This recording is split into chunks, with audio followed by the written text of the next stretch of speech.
Assalamualaikum teman-teman sekalian. Sebentar lagi kita akan menyaksikan edukasi dari Bapak Prabowo Subianto tentang susu mana yang lebih sehat. Mari kita simak videonya bersama-sama. Kalau susu ya, yang paling baik dan paling sehat adalah susu yang tentunya langsung dari sapi. Ya. Yang kemasan-kemasan mungkin kebanyakan adalah ada pengawet dan mungkin gulanya terlalu banyak dan sebagainya. Ini parah nih.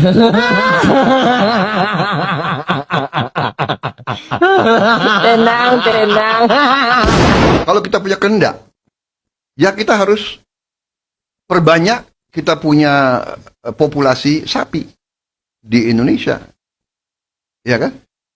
Dan ini sebetulnya dulu, waktu zaman Orde Baru, ini sebetulnya sebagian sudah dilaksanakan. Jadi dulu ada regulasi, ya kan, yang orang-orang banyak tidak suka, orang luar negeri, bahwa ada kewajiban perusahaan-perusahaan yang import ya untuk beli susu dari peternak kita, sampai produksi susu Indonesia dari dalam negeri 50% dari konsumsi. Tapi dengan sistem liberalisasi yang kayak begini, sekarang sudah mungkin. Nah, itu tadi teman-teman edukasi dari Bapak Prabowo Subianto bahwa susu yang sehat itu ya susu segar yang meras langsung dari sapi, bukan susu kemasan. Dan apa yang dikatakan Pak Prabowo Subianto ini benar adanya ya. Ini ada sumber dari okezone.com, bisa dicek bahwa atau alasan dokter tidak menyarankan susu kemasan untuk mencegah stunting. Salah satunya yaitu gara-gara kadar gulanya terlalu tinggi. Kemudian kalau susu kemasan ini dikasih ke anak usia di bawah 2 tahun, itu bisa mengganggu proses belajar anak untuk mengunyah juga. Ya, jadi apa yang dikatakan Pak Prabowo Subianto ini adalah sudah benar. Nah, sedangkan di video tersebut ditulis bahwa Pak Prabowo blunder lagi. Tapi sebenarnya ya nggak blunder Pak Prabowo, kan sudah benar. Memang susu yang sehat itu adalah susu yang meres langsung dari sapi, bukan yang kemasan. Yang blunder itu justru adalah Mas Gibran. Tapi secara umum gimana ya gagasan untuk program makan siang gratis ini? Soalnya dengan anggaran 400 triliun itu sebenarnya harusnya bisa untuk program-program yang lebih wow, yang lebih jos gitu loh. Soalnya kalau untuk makan siang gratis saja ya, itu masjid yang nggak pakai APBN pun itu bisa. Dan kita sebagian warga Indonesia, apalagi Mas Gibran ini selalu mengklaim, kubunya ya, kubu Mas Gibran selalu mengklaim bahwa Mas Gibran adalah representasi dari anak muda.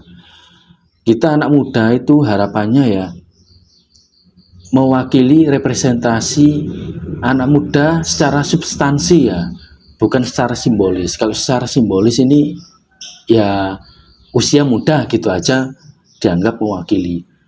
Padahal apa faedahnya usia muda?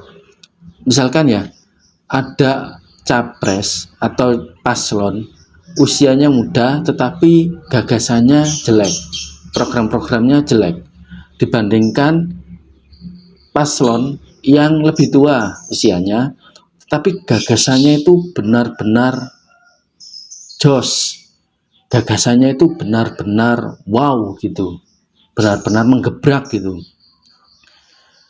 tetapi usianya lebih tua. Mana kira-kira yang akan lebih berdampak pada masyarakat. Ya tentu saja yang program dan gagasannya lebih jos.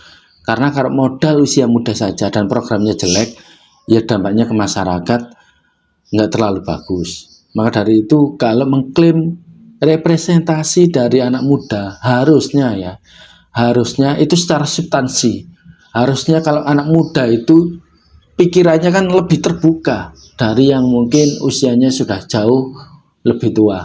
Itu harusnya gagasannya itu benar-benar yang terobosannya itu yang benar-benar gimana ya, yang benar-benar dahsyat gitu.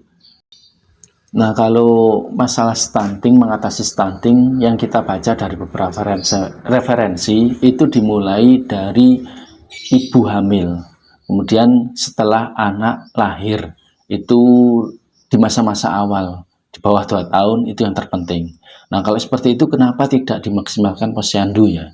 Apalagi di beberapa posyandu yang kita lihat, itu makanan yang dibagikan itu sebenarnya kurang mencukupi kebutuhan gizi balita.